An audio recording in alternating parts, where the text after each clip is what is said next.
Oi, gente. Hoje é segunda-feira, são 10 de agosto de 2015.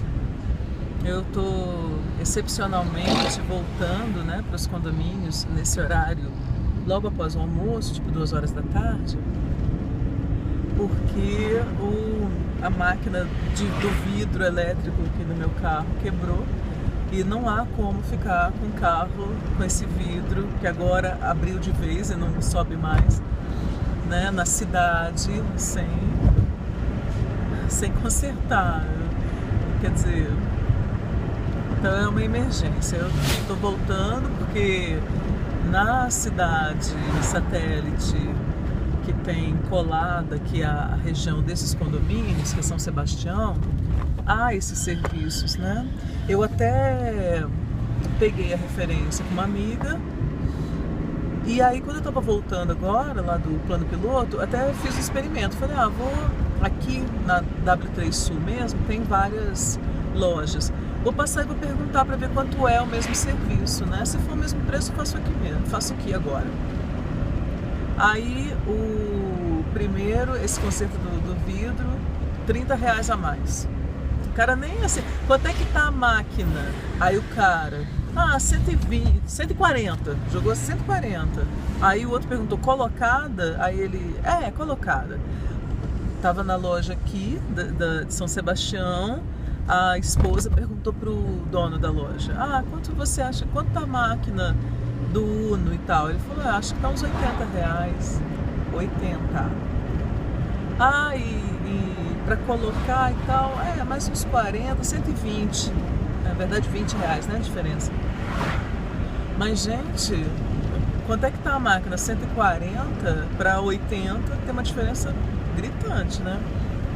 Aí eu ainda vou pedir ali para baixar, ver se baixa um pouquinho, nem que seja 10, R$20, porque, né, nessa crise, e consertar primeiro o vidro. Aí depois vou aproveitar, vou em outro mecânico que fica também em São Sebastião, para já trocar a tal da correia dentada e trocar o óleo também, e o filtro. Então hoje vai ser um dia, uma tarde do carro. É parte chata da vida, né? A vida de adulto. As obrigações, os compromissos, as coisas chatas que você tem que fazer, não tá nem um pouco afim, mas tem que fazer, os gastos, isso, aquilo. E eu digo vida chata, ainda mais pensando, né? Ontem eu voltei pra casa e mesmo estando cansadíssima, morta de sono e tudo, ainda tive que assistir pelo menos um episódio de Game of Thrones.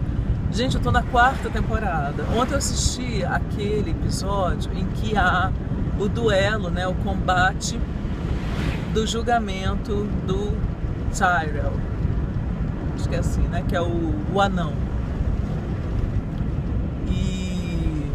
E há um príncipe, né, que vai ser o campeão dele e luta com o grandalhão montanha que matou, estuprou, dizimou a família da irmã dele.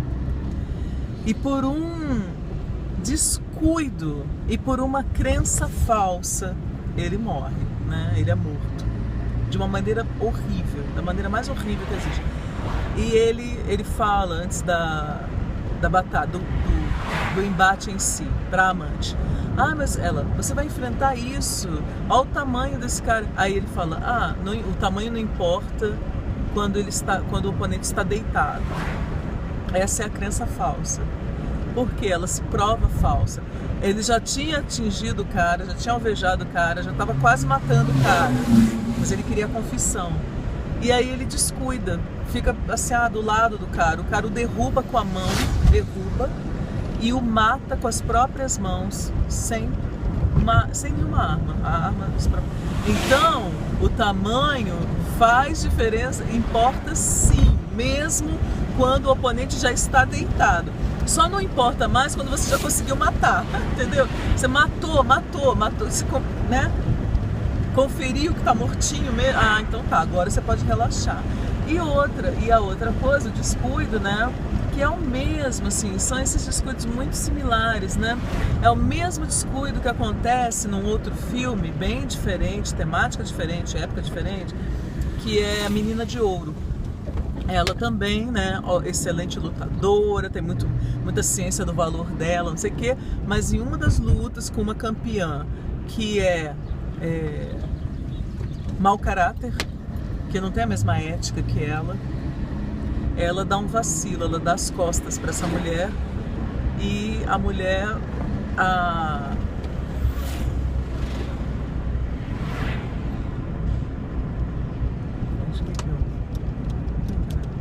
alveja, né, que passou um motoqueiro me fazendo assim, um sinal assim. Não sei se tem alguma coisa, meu farol não tá ligado. Não entendo o que pode ser. Ou ele tava sinalizando que tem alguma coisa na pista. Enfim, aí ela pega e é alvejada por essa adversária e na queda, né, vocês viram o filme, né, aí ela machuca, fica paraplégica, tetraplégica, fica totalmente, né, incapacitada.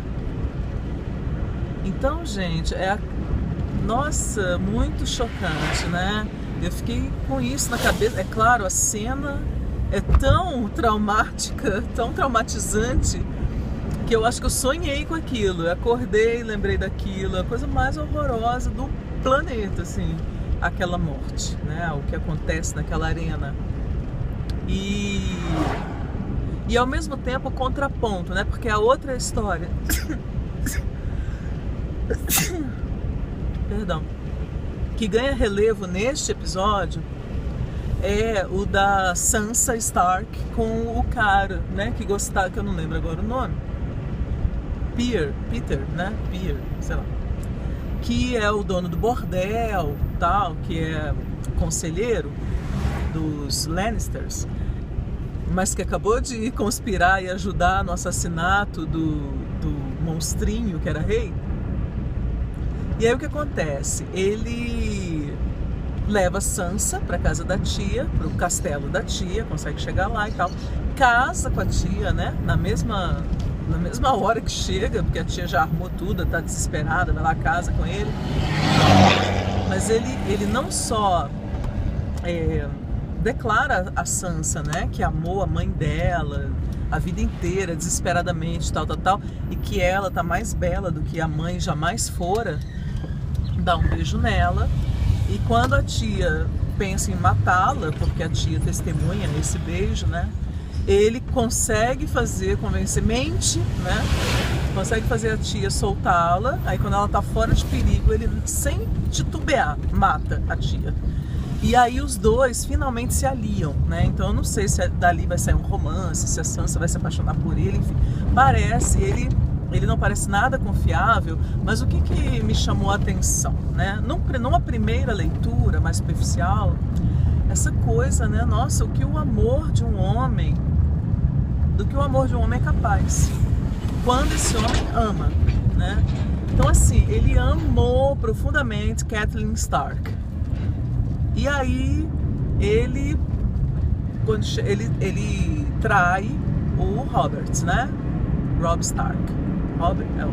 É o que morre logo no início, né? O pai, o patriarca. E aí ele trai, não sei o que mais, mas aí ainda tem a Catelyn. E aí, naquela loucura toda, tal, ele já tinha oferecido para tirar a Sansa de Porto Real. Mas ele... Enfim, aí agora finalmente ele consegue tirá-la, né? Levá-la para longe. Inclusive o marido fica para trás, que é o anão que está sendo julgado. Aí você pensa, nossa, eu pensei, pelo menos, né, no primeiro momento, minha nossa, que amor é esse? Que esse cara não esquece, né? Não esquece aquela mulher, aí agora é uma obsessão, né? E agora o cara tem a filha, tá com a filha mais velha, que é a mais bela e tal. Que coisa e tal, nossa, por um lado, uau, né? A salvou, tá fazendo de tudo por ela, mas não é só por ela, é por um projeto de poder dele também e tal. Mas enfim, ela está, enquanto ele amar, né, enquanto ele tiver essa obsessão, ela está a salvo. Mas por outro lado, depois eu fiquei pensando melhor, aí eu assim, gente, que incapacidade é essa de abrir mão, né? Assim, de seguir em frente, acabou. Não... Ok, eu amei a Kathleen, mas ela casou com outro, amou outro, nunca me amou, nunca me quis e tal. Acabou, fim dessa história, ponto, vira a página e vai construir a tua, né? Mas ele constrói, ele do nada, né, vira um cara, um dos conselheiros, ele consegue um título de nobreza, mas ainda movido por essa obsessão com aquela mulher que não quis, né? Então, aí eu fiquei um pouco assustada. Eu falei, nossa, que patologia é essa, né? E fiquei mais curiosa de saber o que vai acontecer entre ele e Sansa. Se ela vai se aliar, se entregar, confiar, se eles vão, né, se tornar uma dupla forte no seriado. E ao mesmo tempo, lembrando de pensando numa terceira coisa que era assim, na sexta-feira, eu acho, eu fui ao cinema. Não ia há um tempão, então fui ao cinema. E um tempão, gente, pra mim é mais de uma semana, já é um tempão. Se dependesse de mim, eu ia todo dia. E aí, fui assistir chega lá, não tinha assim os horários. Aí, Homem-Formiga, eu, o quê? Homem-Formiga? Não, quando que eu vou pagar pra ver uma coisa dessa? Homem-Formiga, nunca, né? Nem de graça. Aí, Homem-Formiga, tava em cartaz, não sei o que mais, um filme brasileiro lá que daqui a pouco tá passando nos canais da vida. E aí tinha um que era de uns strippers. Aí eu, legal, vou ver esse, deve ser legal, né? Imaginei, deve ser legal, tal. Gente, os caras bonitões, de abdômen travado, fazendo striptease, que eu, aliás, achei grotesco. Não tem uma sensualidade, gente, não é sedutor pra mulher. Aliás, eu fico me perguntando, vocês gostariam de umas aulas, assim, sobre o que é sedutor para uma mulher? Aí tá, né? Aí eu pego e... Aí eu pego e vou ver o tal do filme. Só me diverti porque ao meu lado se sentaram 3 meninas pós-adolescentes, sabe assim, tipo 20 e pouquinhos aninhos, pós-adolescentes que eram apaixonadas pelo protagonista, e elas gritavam e torciam e parecia que a gente estava num jogo de futebol. Ai, meu Deus, não sei o que eu quero. E assim, elas não escondiam nada do entusiasmo delas. Foi muito engraçado, muito. Porque a menina ainda por cima era engraçada. Então que ela gritava. Aí uma hora, lá no final, já assim, como é que é? Nossa, minha memória tá um lixo mesmo. O Christian Grey, que um dos caras prende a menina no negócio assim, aí ela, Christian Grey, vem cá, eu quero também. Então assim, era aquela loucura o filme inteiro. Aí eu morri de rir por causa delas, porque eu fui assistindo com a narração delas. Agora, o filme, eu fiquei pensando, falei, gente, que gasto de dinheiro, de locações, de recursos, de humanos e tudo mais, inútil, porque que lixo, que porcaria, que filme infanto-juvenil, sabe assim, coisinha mais tosca, mais babaquinha, mais qualquer coisa assim, de ruim, sabe, nossa, podiam fazer um filme explorando uma sensualidade, né, e tal, uma coisa, sei lá, essa coisa do desejo feminino que é tão, né, dá pra fazer uma discussão assim tão interessante. Aí faz um filme adolescente, completamente adolescente. Eu fiquei deprimida. Eu falei, não, gente, 1000 vezes Game of Thrones. Aliás, tô apaixonada por Game of Thrones. E eu tô atrasada, hein, gente? Vocês devem estar rindo de mim. Tipo assim, nossa, ela não faz nem ideia do que ainda vai acontecer. Não faço mesmo. Mas vou saber. Esta semana toda eu devoro aqueles episódios. Cheguei ao mecânico. Ótima tarde, gente. Ótima segunda. Que essa semana seja boa para todos nós, todos e todas. Beijos.